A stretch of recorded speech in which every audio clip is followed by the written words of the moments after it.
Bonjour à tous et merci pour votre participation à cet atelier INS, Identité nationale de santé. C'est un atelier au cours duquel on a la chance d'avoir plusieurs retours d'expérience d'établissements de santé qui ont commencé à déployer l'INS. Donc merci à tous les intervenants qui vont se succéder lors de cet atelier.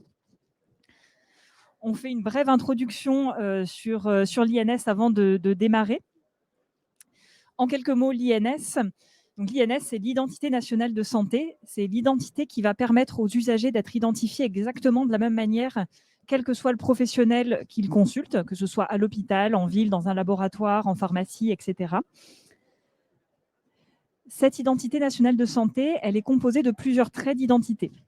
Elle est composée du nom de naissance, du ou des prénoms de naissance, de la date de naissance, du sexe et du code du lieu de naissance. Elle est également composée d'un numéro qu'on appelle le matricule INS et qui correspond en fait au numéro qui nous est attribué à la naissance si on est né en France ou au numéro qui nous est attribué au moment de notre immatriculation auprès des organismes de protection sociale si on est né à l'étranger. Cette identité nationale de santé, elle va devoir figurer à terme sur toutes les données de santé qui seront produites par les professionnels. L'identité nationale de santé, elle a un certain nombre d'impacts, que ce soit pour les professionnels, les usagers, les éditeurs. Très rapidement, pour les professionnels de santé, mettre en œuvre l'INS, ça veut dire quoi? Ça veut dire récupérer cette identité nationale, cette identité de référence par l'intermédiaire d'un téléservice qu'on appelle le téléservice INSI. Ça veut dire aussi mettre en œuvre des mesures d'identito-vigilance pour s'assurer de bien identifier l'usager qu'on prend en charge pour éviter toute erreur d'identification. C'est ce qu'on appelle l'identito-vigilance. Et dernier impact pour les professionnels, c'est le référencement des données de santé avec cette identité. Donc cette identité qui va apparaître demain sur les comptes rendus, les ordonnances, les prescriptions diverses, etc. Pour les usagers, la mise en œuvre de l'INS a aussi quelques impacts. Premier impact, c'est de devoir apporter la preuve de son identité à chaque prise en charge. C'est quelque chose qui est relativement courant aujourd'hui dans les établissements de santé, mais qui ne l'est pas forcément dans d'autres secteurs, dans le secteur libéral, en pharmacie, etc. Donc les patients vont devoir s'habituer à présenter une pièce d'identité plus souvent quand ils sont pris en charge et vont devoir aussi s'habituer à décliner leur identité à chaque fois que les professionnels de santé le demandent. Donc c'est vrai que c'est un coût à prendre aussi pour les usagers. Pour les éditeurs, la mise en œuvre de l'INS, elle se traduit aussi par 3 gros impacts. Le premier, mettre en œuvre le téléservice INSI qui va donner l'identité nationale de santé aux professionnels. C'est l'intégration du téléservice INSI. C'est aussi revoir la façon dont fonctionnent les logiciels, dont fonctionne la gestion de l'identité dans les logiciels. C'est l'implémentation de l'INS. Et dernier impact, c'est d'être capable de diffuser cette identité nationale de santé, que ce soit sur les données de santé que les logiciels permettent d'éditer ou sur les différents flux, les différentes interfaces, les flux d'interopérabilité mis en œuvre par les différents logiciels. Quelques chiffres sur la mise en œuvre de l'INS à aujourd'hui. Aujourd'hui, on approche de la centaine d'éditeurs autorisés par le CNDA. Donc, ça veut dire qu'il y a presque 100 éditeurs qui sont aujourd'hui capables d'appeler le téléservice INSI, ce qui représente un peu plus de 130 solutions. On a, sur les 14 dernières semaines, en glissant, eu près de 5 millions d'appels au téléservice INSI. Il y a quelques mois de ça, on était encore à quelques dizaines de milliers d'appels et on voit que la courbe, toutes les semaines, ne cesse de progresser de façon exponentielle. On a 78 structures, enfin 78 solutions qui sont concrètement mises en œuvre sur le terrain dans 860 structures sanitaires ou médico-sociales, ainsi que dans des cabinets libéraux. Et aujourd'hui, l'INS, ça fait partie des projets phares mis en œuvre dans le cadre du Ségur du numérique de la santé. Donc dans le cadre de la procédure de référencement des éditeurs, l'INS est quand même un gros pavé que les éditeurs doivent mettre en œuvre et sur lesquels leur conformité sera vérifiée. 2-3 mots de résumé sur l'INS. Donc l'INS, c'est une identité unique et pérenne qui va faciliter l'identification des usagers et par ce fait le partage et l'échange des données de santé. L'INS, c'est un numéro, le matricule INS et 5 traits d'identité, les 5 traits d'identité de référence que je vous ai cités un peu plus tôt. Ces traits de référence sont issus des bases de l'état civil et retransmises par l'intermédiaire du téléservice INSI. La mise en œuvre de l'INS est à corréler avec la mise en œuvre de l'identito-vigilance pour sécuriser l'identification des usagers à toutes les étapes de sa prise en charge. Et l'INS, c'est demain une donnée qui apparaîtra sur toutes les données de santé que vous aurez entre les mains en tant qu'usager. Alors maintenant, on va passer la parole aux établissements qui nous font le plaisir de témoigner aujourd'hui. Merci beaucoup Elsa. Alors je vais reprendre. Voilà. Hop.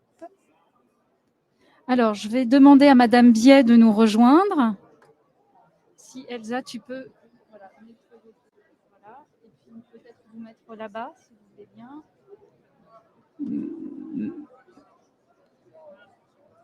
Voilà. Madame Biet, bonjour. Vous êtes DSI au CHU de Reims. Vous avez mis en place le projet INS il y a quelques mois déjà. Pouvez-vous nous faire un retour sur la manière dont s'est déroulée la mise en œuvre du projet INS? Donc, bonjour à tous. Moi, j'ai commencé, c'est un projet qui me tient vraiment à cœur parce que j'ai commencé il y a 16 ans déjà dans l'imagerie médicale et on se demandait déjà pourquoi il n'y avait pas un identifiant unique du patient à travers la France au niveau national. Donc, c'est vrai que j'ai commencé déjà à sensibiliser. Il y a eu un travail de sensibilisation il y a déjà plus d'1 an au niveau CODIR, AG cadre, au niveau de toutes les instances pour déjà sensibiliser sur le concept, à quoi ça sert et où est-ce qu'on va. Donc, il y a eu tout ce travail de terrain de sensibilisation déjà. Et, et donc, pour moi, c'est vraiment essentiel. On ne peut plus demander aujourd'hui aux soignants de prendre du temps à recopier des données à droite, à gauche. Et si on veut faire de l'interop, l'INS, c'est vraiment, pour moi, la brique socle. Enfin, on ne pourra rien faire si on n'a pas l'INS. Donc, c'est vraiment quelque chose que je portais et que j'ai déployé un peu partout. Ensuite, au niveau technique, ça a été, de mon côté, de mes équipes, ça a été très simple. Ça a juste été une mise à jour informatique, donc de logiciel. Donc ça, c'était pas un souci. Le travail, il était bien plus au niveau du bureau des entrées. Donc, j'ai travaillé avec Delphine Davienne, qui est responsable du bureau des entrées. Et là, le travail, il a été plus là au niveau organisationnel avec les équipes de mise en place. Mais ça s'est fait très simplement, donc parce qu'il y avait une bonne organisation. On a commencé au mois d'août et là, on a déjà 30 000 patients qualifiés. Donc, ça s'est fait très bien. Alors, vous travaillez en parallèle sur la convergence du système d'information pour votre GHT. Pourriez-vous nous présenter comment les deux chantiers se sont articulés? Pour moi, c'est indissociable. En fait, on a la même gamme déjà déployée à travers tout le GHT. Donc, on a Pastel du MIPI à travers tous nos établissements, hein, les 16 établissements du GHT de Champagne. Et du coup, on a travaillé avec le MIPI déjà pour avoir une offre globale. Hein. Au début, ils nous avaient envoyé des devis, donc on a fait une offre globale. Ensuite, on a travaillé au niveau de son CES pour le Ségur. Et là encore, la semaine dernière, j'étais sur le CH de Chalon et qui a plus de difficultés au niveau organisationnel. Donc là, on peut faire du retour d'expérience comme on l'a déjà déployé au CHU de Reims. Donc là, le terme d'établissement support prend tout son sens. On va faire accompagner le bureau des entrées au niveau de cet établissement tiers et partager notre expérience pour déployer plus rapidement l'INS sur tous les établissements du GHT. Aujourd'hui, vous récupérez l'INS en routine donc au CHU de Reims et au niveau de la GAP et du DPI. Et quelles sont les prochaines étapes?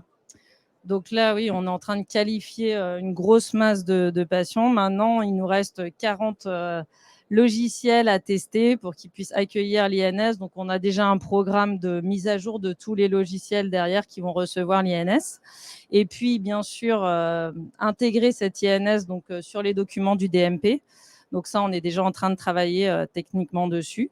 Et puis après, ce sera toute l'interopérabilité pour utiliser cette INS comme il faut. Très bien, merci. Madame, est-ce que vous voulez dire un mot, partager peut-être votre expérience sur peut-être la manière dont au bureau et le personnel s'est approprié le projet INS?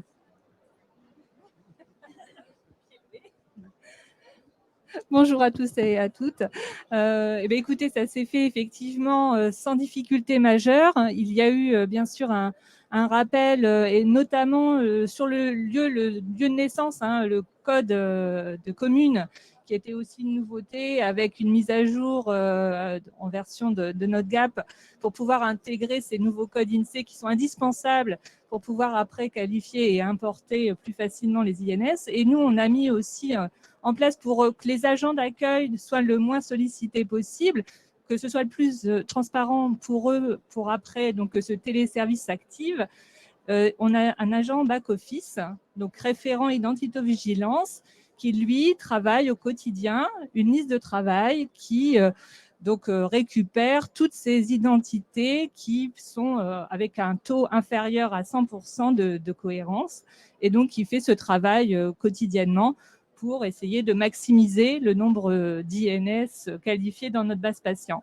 Alors bien sûr, il y a encore des choses par rapport au tiré apostrophe qu'il faut aussi qu'on teste dans nos différentes applications pour pouvoir intégrer encore plus, de maximiser encore plus l'intégration d'INS.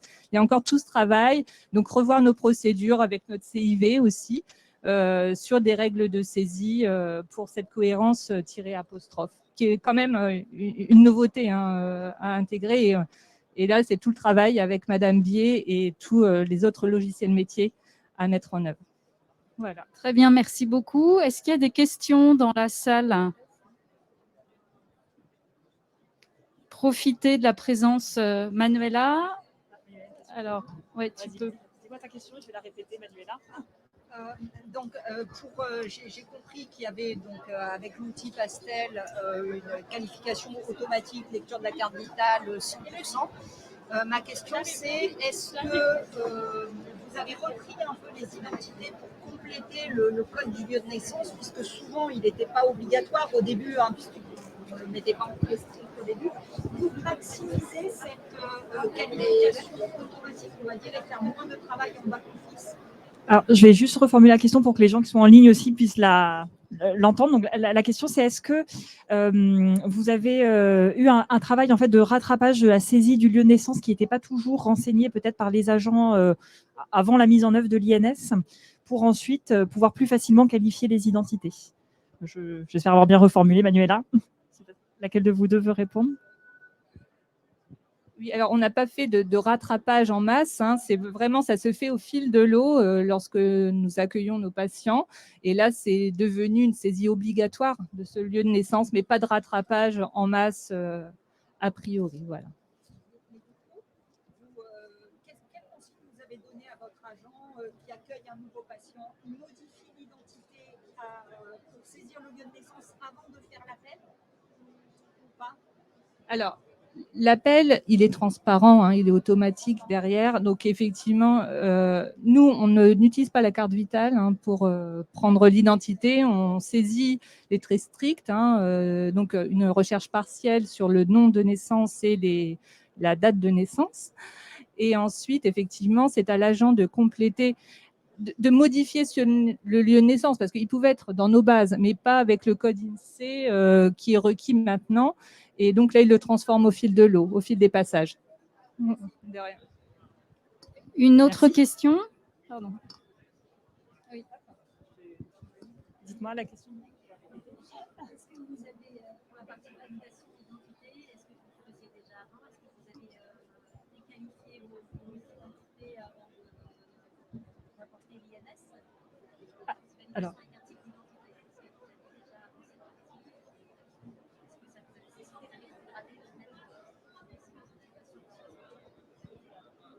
Alors, je vais reformuler la question, pareil pour tout le monde. La question, c'est est-ce que vous avez dévalidé les identités précédemment validées dans votre base avant de mettre en œuvre l'INS? Est-ce que vous avez essayé de repasser toutes vos identités en fait au statut provisoire avant d'appeler le téléservice et de mettre en œuvre l'INS? Alors non, on n'est pas passé par cette étape, on n'a pas dévalidé les identités. Par contre, effectivement, l'appel en automatique ne se fait que sur des identités validées à l'heure actuelle. Et par contre, effectivement, l'agent en back-office peut être amené à dévalider une identité, bien sûr, pour pouvoir apporter des corrections. Mais on n'a pas fait de dévalidation en masse. Voilà, on valide. Oui, la procédure était claire. Une identité ne se valide qu'avec une pièce d'identité appropriée et les questions ouvertes. Tout à fait. Merci beaucoup. Merci au CHU d'Angers de ce retour. Monsieur Cadon, à votre... Oui. Et, pardon, de Reims, pardon, excusez-moi. Angers, c'est tout à l'heure. Monsieur Cadon, du CHR, du GHT, du Loiret. Alors, je vais avancer. Voilà. Donc, Monsieur Cadon, bonjour. Vous êtes responsable du département assistance à maîtrise d'ouvrage et pilotage du schéma directeur système d'information à la direction des services numériques au GHT du Loiret. Vous avez mis en place le projet INS au CHR d'Orléans il y a quelques mois déjà. même une petite année. Pouvez-vous nous faire un retour sur la manière dont s'est déroulée la mise en œuvre du projet INS? Alors en fait, comme on était expérimentateurs avec nos collègues de l'AP de Marseille et d'Aubagne, le projet il a concrètement commencé pour nous il y a déjà 2 ans, avec une première rencontre à Paris. Et après, il s'est déroulé en 3 phases. La première phase a été en plein confinement, le développement avec l'éditeur MIPI de l'outil qui nous permet maintenant d'intégrer l'INS. Ça s'est terminé au mois de juin de l'année dernière. Et ensuite, on a lancé l'expérimentation alors pour le CHR d'Orléans à partir du mois d'octobre 2020. Donc, ça fait déjà 1 an qu'on utilise l'appel à l'INS. Et puis, on est maintenant dans une 3e phase de déploiement sur le GHT après avoir s'être focalisé sur le CHR. Merci. Plus précisément, pouvez-vous nous indiquer quelle orientation vous avez choisie sur le plan organisationnel pour déployer au mieux l'INS et de préciser pour quelles raisons vous avez fait ces choix? Alors, on s'est posé exactement les questions qu'ont posées mesdames à l'instant, c'est-à-dire que on s'est posé la question de savoir s'il fallait qu'on dévalide les identités pour les retravailler en amont ou s'il fallait qu'on laisse les identités validées et qu'on procède à l'appel INS et puis qu'on traite les choses en back-office. Sachant que dans l'expérimentation, au tout début, les premières semaines d'appel automatique de l'INS nous faisaient récupérer à peu près 1/4 des identités. Du fait de l'absence principalement du lieu de naissance. Et donc, on a tranché et on a dit la réponse, c'est ça dépend. En fait, ça dépend du type d'accueil du patient, puisqu'on a basé notre réflexion sur deux éléments. Le premier, c'était de perturber le moins possible l'organisation existante. En particulier, par exemple, au CHR, on a des accueils délocalisés pour les hospitalisations programmées. Donc, naturellement, on ne voulait pas rompre cette dynamique. Et puis, la deuxième aspect, c'était la sécurité de la qualification, c'est-à-dire qu'on voulait s'assurer, en particulier dans la période d'expérimentation, que les identités qu'on qualifiait devaient l'être et qu'on ne faisait pas d'erreur. Donc, ça nous a conduit à prendre un certain nombre de décisions. Par exemple, pour l'hospitalisation programmée au CHR d'Orléans, on a décidé de traiter les choses a posteriori, donc en back-office, traiter donc 75% à peu près des rejets. Alors évidemment, en parallèle, on a mis en place aussi une saisie au fil de l'eau des identités pour augmenter le pourcentage de récupération automatique. Ensuite, dans des choses qui sont programmées aussi, type séance de chimio ou de dialyse, on a la possibilité d'avoir accès aux agendas et donc d'anticiper sur l'avenue des patients pour qualifier, retravailler, etc. Bon, évidemment, avec une identité validée et en sachant qu'on a déjà tous les éléments, en particulier sur la GED. Et puis, on a aussi décidé qu'on ne ferait pas de qualification aux urgences, puisque ça nous paraissait trop dangereux. Ok, merci. Quelle organisation vous avez mis en place pour mettre en œuvre l'INS? Quelles ressources ont été nécessaires? Avec quels outils? Alors, on avait la chance au CHR d'Orléans d'avoir une CIV très structurée, très opérationnelle pour traiter les doublons et les collisions. Donc, on a décidé un peu naturellement d'étendre ces champs de compétences à l'INS. Donc, c'est la référente CIV du CHR qui est devenue notre référente INS. On a eu la chance aussi, en tant qu'expérimentateur, d'avoir un financement de l'ARS qui nous a permis de recruter 2 personnes pour renforcer cette équipe. Ces 2 personnes, elles traitent entre 100 et 150 identités par jour, ce qui nous permet évidemment de faire un petit peu de volume sur l'intégration de l'INS. Et puis, au moment de passer à la partie GHT, ben, on a intégré les référents identito-vigilance de chaque établissement et on a mis en place une comitologie avec des comités de pilotage, des échanges, des formations, etc. pour faire en sorte de garder le même niveau de compétence au niveau du GHT que celui qu'on a acquis au CHR.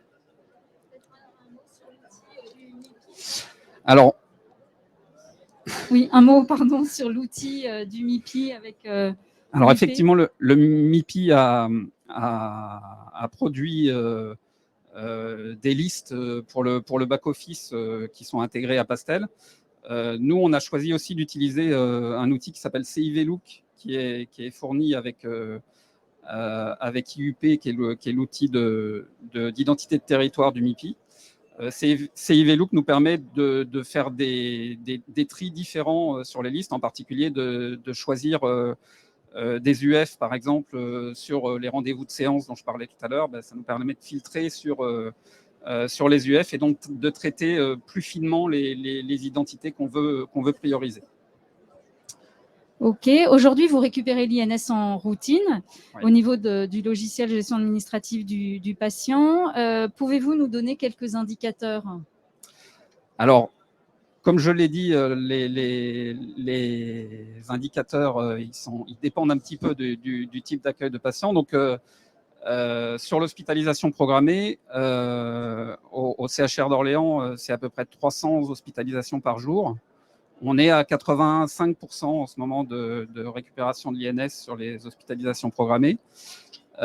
Sur des établissements plus petits, type hôpitaux de proximité, ou en tout cas qui vont le devenir, on est à 100% parce que la file active est telle qu'on peut faire l'accueil au fil de l'eau et même faire la qualification a priori. Donc, ça nous permet de tenir ces 100% assez facilement.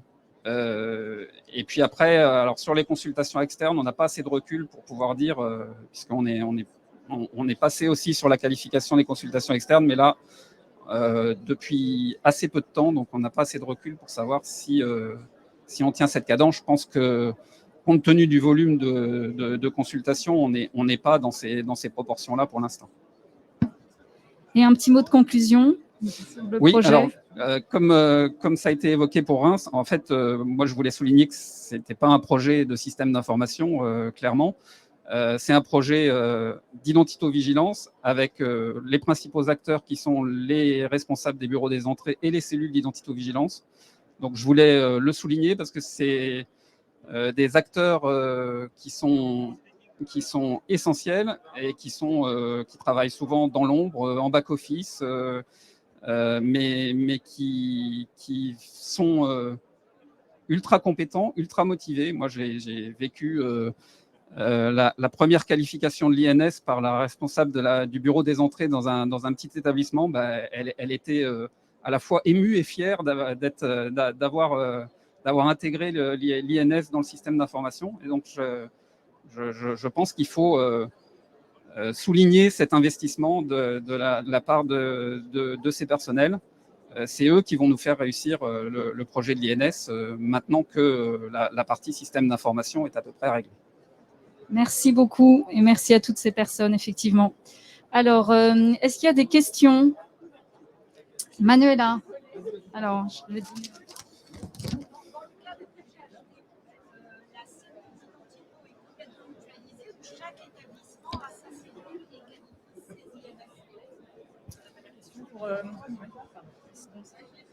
Oui, juste pour répéter la question de Manuela, la question c'est en fait, est-ce que dans votre GHT, vous avez une cellule d'identito-vigilance mutualisée au niveau GHT ou est-ce qu'il y a encore une cellule par structure du GHT? Alors, on a une cellule de GHT, une cellule d'identito-vigilance de GHT.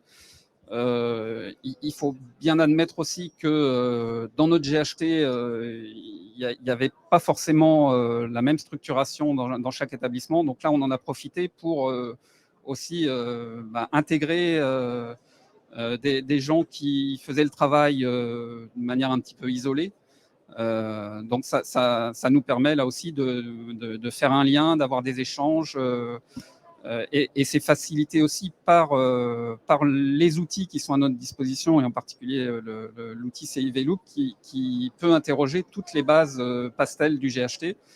Donc on a bien des personnes qui, en centralisé, communiquent avec les différents établissements pour pouvoir qualifier l'INS.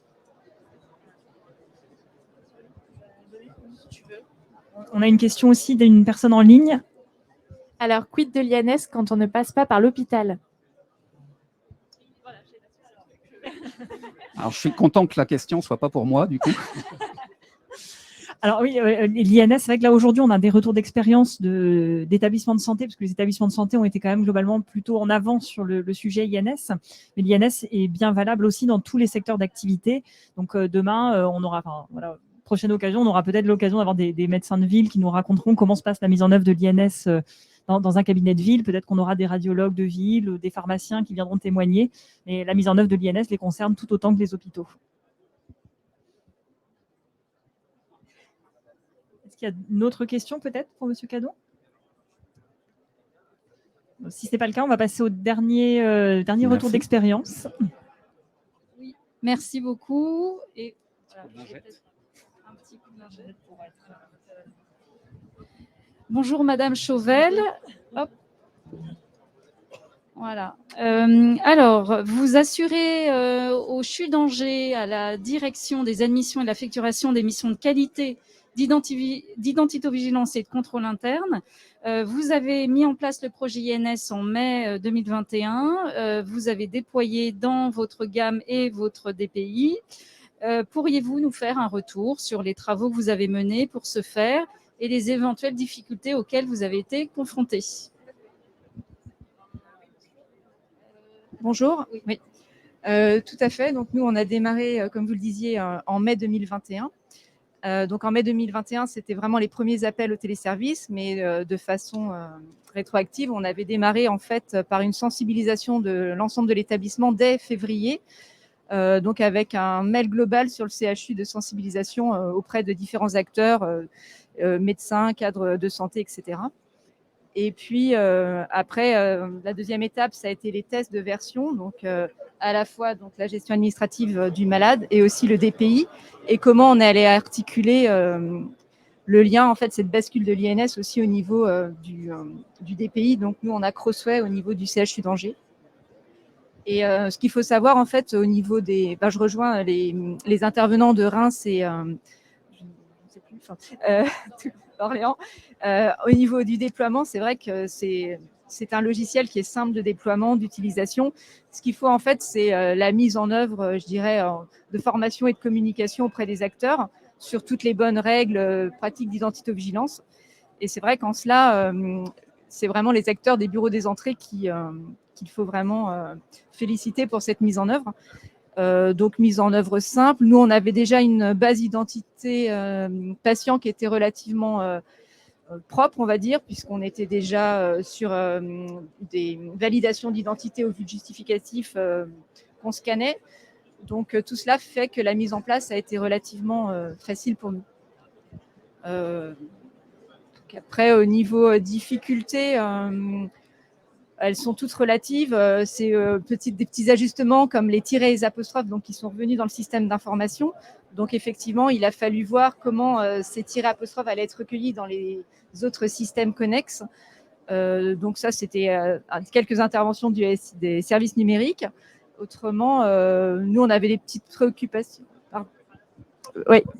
Plus en interne, au niveau de la confidentialité, on avait une pratique en interne qui faisait que...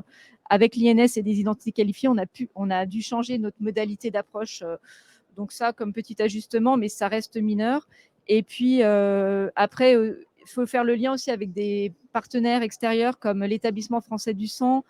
On a travaillé aussi avec l'hémovigilance. Par exemple, nous, l'établissement français du sang, leur logiciel n'accepte pas encore les tirets apostrophes. Donc, un peu de retraitement manuel au niveau du service d'hémovigilance.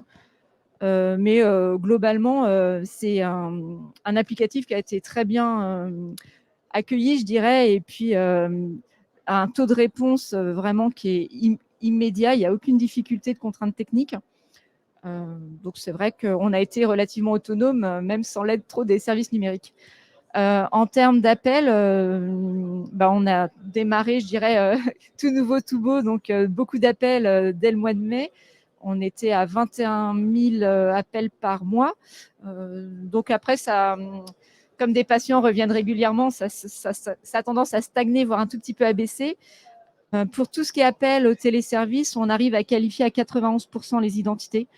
Ce qu'on n'arrive pas à qualifier, c'est des petits ajustements qu'il y aura avec la CPAM sur leur base au niveau de certaines dates de naissance et puis sur le premier prénom. Voilà, mais tout cela se passe plutôt bien, je dirais. Merci.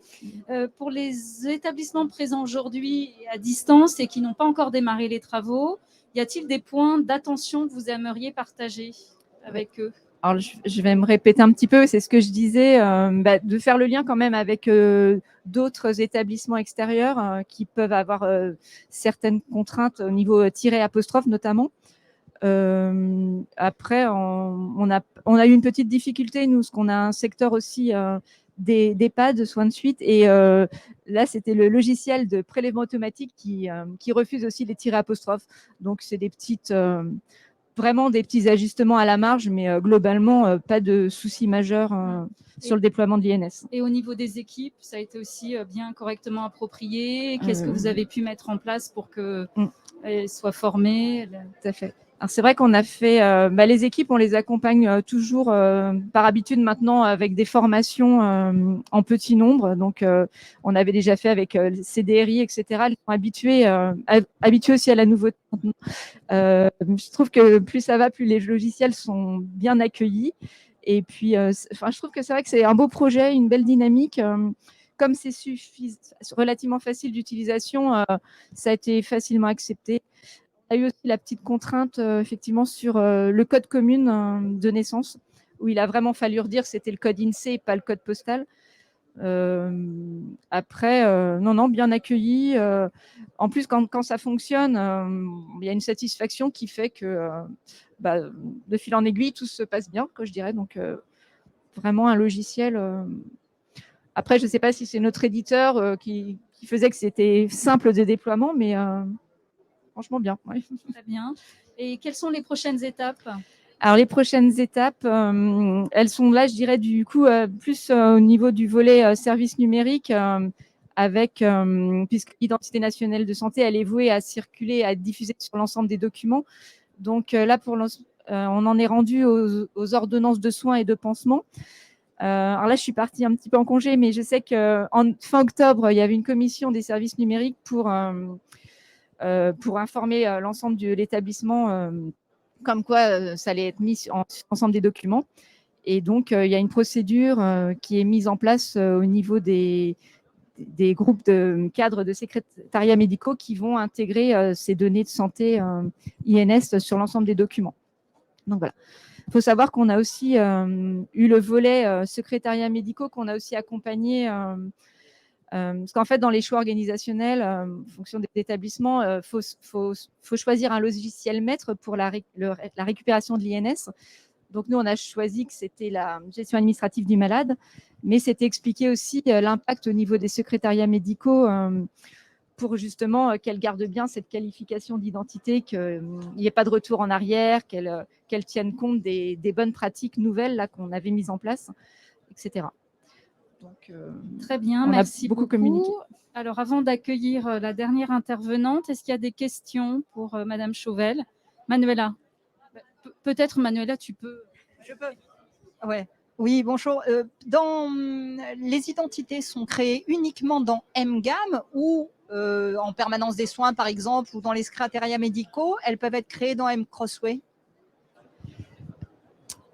Oui, au niveau du CHU d'Angers, la création des identités a lieu à tout niveau, en fait, que ce soit au bureau des entrées, mais aussi au niveau des personnels médicaux, secrétariats médicaux ou infirmières de programmation. Ce qu'il faut savoir, c'est que quand c'est créé au niveau du DPI, donc de Crossway, c'est à l'état d'identité provisoire. Donc, en fait, on sait que ces patients devront un jour amener leurs documents et repasser par le bureau des entrées pour avoir une identité validée et qualifiée après par l'INS. Donc, on a ce verrou-là, mais on laisse la latitude à l'ensemble du personnel de pouvoir créer des identités pour ne pas bloquer la prise en charge des patients. Très bien, merci. Swazik, je vous invite à nous rejoindre. Merci beaucoup, Madame Chauvel. On va juste nettoyer le micro. Alors, Madame Gouy, vous êtes chef de projet INS au grade e-santé des Pays de la Loire et vous avez débuté l'accompagnement des premières structures de vos territoires sur l'INS depuis quelques mois maintenant. Pourriez-vous nous préciser quels sont selon vous, les principaux enjeux liés à l'accompagnement au déploiement de l'INS? Merci. Bonjour à tous. Donc effectivement, on l'a vu, l'identité nationale de santé est un prérequis indispensable pour l'échange et le partage sécurisé des données de santé, ainsi que pour l'alimentation de mon espace santé à venir. Voilà, donc il est important que l'ensemble des acteurs de santé puissent mettre en œuvre au plus vite l'identité nationale de santé. Et donc notre rôle, nous, c'est de pouvoir les accompagner, donc en les informant, sensibilisant aux enjeux de l'INS, alors à travers notamment des webinaires adaptés aux différents secteurs, en apportant une expertise et un conseil sur des éléments précis. Et puis également, en faisant ce qu'on fait ce matin, en partageant le retour d'expérience des établissements qui ont déjà déployé l'INS, voilà, pour identifier les bonnes pratiques et les freins dans ce projet. Voilà, donc on intervient vraiment, nous, en région, en tant qu'appui aux actions et aux informations qui sont faites au niveau national par l'Agence du numérique en santé. Avez-vous identifié un secteur particulier ou profil de structure que la région va accompagner en particulier? Alors, au-delà de l'accompagnement généralisé à travers les webinaires dont j'ai parlé, effectivement, on souhaite proposer un accompagnement un peu plus personnalisé, alors notamment déjà sur les secteurs sanitaires et médico-sociaux. Pour le sanitaire, l'idée, c'est de pouvoir accompagner sur tout ou partie du projet des établissements d'activité, de taille, de statuts différents, pour avoir un peu un panel. Et pour le médico-social, dans un premier temps, on va essayer de prioriser sur les établissements qui ont été retenus dans le cadre du programme SMS numérique. Ok, très bien. Et au-delà des webinaires ou des autres actions que vous avez citées, est-ce qu'il y a une ou deux actions emblématiques que vous pouvez partager? Alors, c'est vrai, donc moi, je suis arrivée mi-juin au grade. L'objectif, c'était déjà de pouvoir se faire connaître le niveau local et puis de pouvoir élargir un peu le canal de communication et de diffusion auprès des acteurs de l'écosystème santé en Pays de la Loire. Donc, on a rencontré à ce titre les fédérations hospitalières, les URPS, l'association des usagers au niveau régional, également la structure régionale d'appui à la qualité. Voilà, donc à la fois pour les sensibiliser, eux, aux enjeux de l'INS, voir avec eux comment est-ce qu'on pouvait communiquer auprès de leurs adhérents. Donc, ça nous a permis d'étoffer notre canal de diffusion. Donc, depuis mi-septembre, on propose des webinaires comprendre et mettre en œuvre l'INS. Donc, on a réalisé à fin octobre 17 webinaires et on a pu sensibiliser 102 structures. Donc, on poursuit sur le mois de novembre et l'objectif, c'est d'aller un petit peu plus loin avec des webinaires plus détaillés et plus concrets sur vraiment la mise en œuvre pour les établissements qui sont vraiment dans le projet et qui ont besoin d'avoir d'éléments un peu plus précis. Voilà. Et puis, au-delà, on a mené une enquête auprès des établissements sanitaires médico-sociaux de la région pour faire un état des lieux du déploiement en région et puis identifier les freins, difficultés peut-être à la mise en œuvre du projet, les besoins afin d'adapter en fait notre offre en région. Merci beaucoup, Swazik. Alors, donc chaque région, vous avez une équipe ARS Grade qui peut vous aider, vous accompagner. Donc, selon les régions, il y a un dispositif d'information et d'accompagnement qui peut être variable, mais en tous les cas, n'hésitez pas à vous rapprocher votre ARS pour en savoir davantage. Je laisse le mot de conclusion à Elsa. Merci beaucoup. À moins qu'il y ait peut-être des questions avant, puisqu'on a... Voilà, 5 minutes pour conclure. Est-ce qu'il y a des questions dans la salle ou en ligne? Non, en ligne, justement, Élodie me soufflait qu'on avait une question d'une personne qui demande comment va se passer comment ça va se passer pour un patient quand il change de région. Est-ce que son identité le suit? Donc voilà, on tenait juste à repréciser que l'identité nationale de santé, c'est bien l'identité que le patient va avoir, quelle que soit en fait la région, quel que soit le territoire dans lequel il est pris en charge. Donc l'identité nationale de santé, elle sera bien véhiculée de la même manière partout sur le territoire en France. Et donc, je pense que la question fait aussi peut-être référence aux outils régionaux qui gèrent aussi des identités, et les outils sont au niveau du territoire de la région. Donc, progressivement, les régions vont aussi injecter cette identité nationale de santé dans leurs outils régionaux, ce qui permettra d'assurer une continuité si le patient change de région, déménage, etc. Alors voilà, toi pour la Et conclusion. du coup, j'enchaîne sur la conclusion après cette question qu'on avait en ligne. Alors justement, Madame Gouy l'évoquait à l'instant, hein, on a fait une enquête en ligne en fait auprès d'un certain nombre de structures qu'on avait identifiées comme utilisant le téléservice INSI de façon relativement massive. Donc on a interrogé 140 structures grâce aux régions qui ont relayé d'ailleurs massivement ce questionnaire.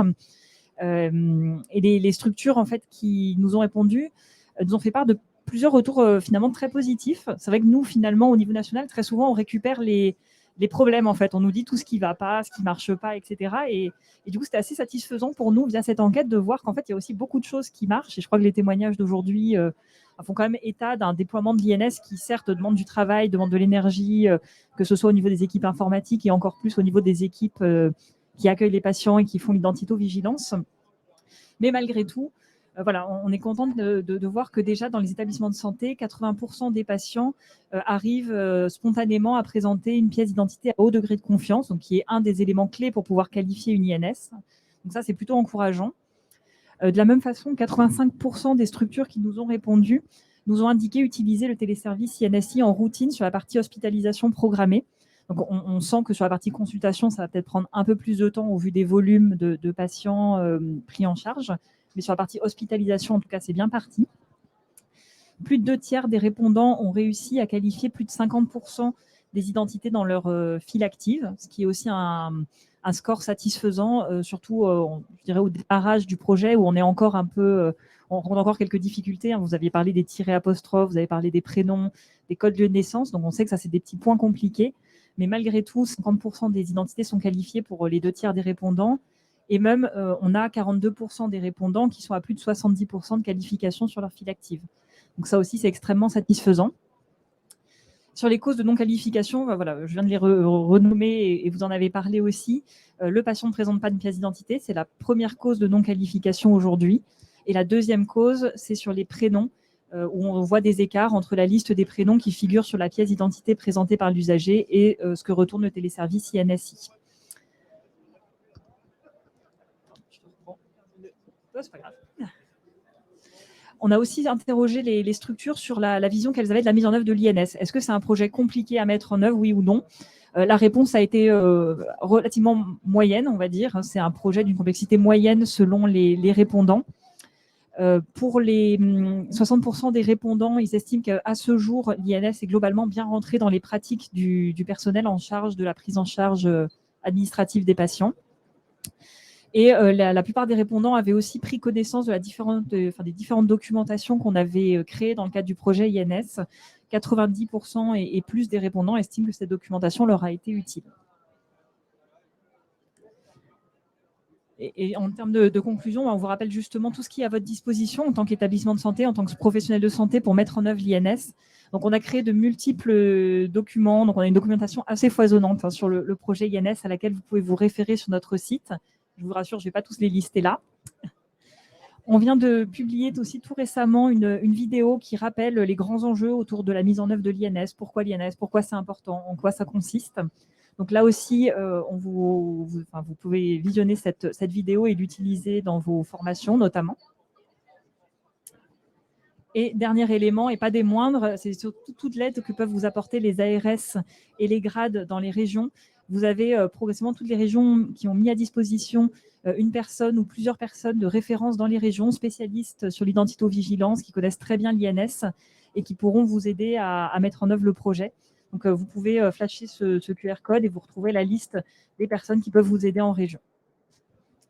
Merci beaucoup, Elsa. Il est 12h15, mais on a peut-être 1 minute encore pour pouvoir profiter de la présence des établissements de santé. Si vous avez des dernières questions, n'hésitez pas. Évidemment, l'équipe INS est présente aussi les 3 jours, donc n'hésitez pas non plus à revenir nous voir. Pas de questions. Très bien. Un grand merci aux intervenants, puis un grand merci à tous d'avoir écouté ces retours d'expérience. Merci beaucoup. Merci.